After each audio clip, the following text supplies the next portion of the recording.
Marupsing Karigumba matamda equina 24/7 Karigumba thaba amada equina equigi laserriba focus punamag equigi laserriba concentration punamak thadaraba matungdasu pot aduba equina achieve tawba ngamdaba yawi madugi matamdura equina frustration thoi sounding poi nungaitaba poi self esteem mangsela depression thoi problems macha mayam ma poi hairiba problem macha mayam sa punamak inthokraga ekhoi nasigi episode lasida wahi ahum khakna saba yamna tenba sentence amaka ekhoi punamak faminasi haiminasi hairiba sentence adudi aige punsise karino yes wahi ahum sina saba sentence asini hairiba sentence asida wahi ahum khak yawi wahi ahum sa tongan ekhoi abu yengsi ahambagi wahi aige ani subu wahi punsise ahum subu word karino mayam sida igi book ama leire book asida ekhoi hosiki hairiba sentence asa apply tawraga yengsi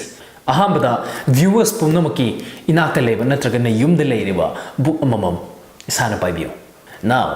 hairiba book asa aigi mitki hek mamangda aigi naton sumang sibu thengri phawa pusilaktuna thambiyo thammiba masigi situation sibu aigi hairiba ngasai ahamba word no madune haiduna khanbiyo aigi position da thambiyo book say and book aduda iriba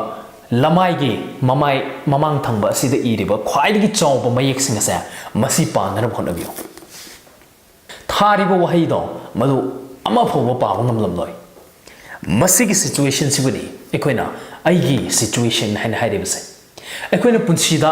kariguma thaba amada kariguma posa amada focus piribani haiduna maduda henna ekoina changsinuri yengagadi ekoigi focus to mangani masimak ne ngasagi situation nadura thoibdo hojek ani subu word punsi se hairiba situation asina ekoina mayai oirap thamduni yengba sibuni yamna laptaba yamna naktaba chang amada masigi situation sidani miyoibana maipa ibase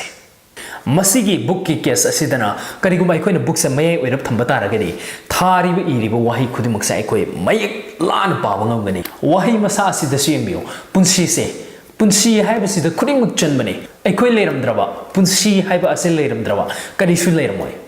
aroibada ahum subo wahi karino hairiba wahi ase mathana lepsaba ngamde karino hairiba si karibuno karino hairiba si karibuno haidun hangakani karibuno hairiba to karino haidun hangakani wahi asa mapung phade masiga artha leite haibadi ekoina ahum subu situation da karino haiba asa masigi book asibo lapna thamba situation adubune kariyumba ma lei habite ekoi khangane adubo ekoina iriba kholiba mayam asa amata paba ngmoi aduna ekoi gi punsi asisu hairiba book asigi situation ahum leibasa asmaina haibadi aigi punsi se karino hairiba situation asiga manana ekoi gi punsi da so ekoi apply tobe ai karigumba ai ithanda ai hairiba asida focus tawduna yamna selfish oiba word ni ko ai gi habasai asumaina karigumba ekoi na potu yamna hena focus pi bataragani naturally ekoi potu focus pi na mo hona bada ekoi focus manghale habasima ekoi khangmina sai ani suba situation punsi se hairiba situation asina best situation ni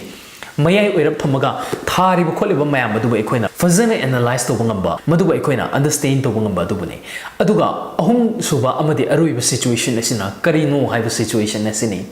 karino haiba sida karino haidana karino haiba si karino haidana mahangba yare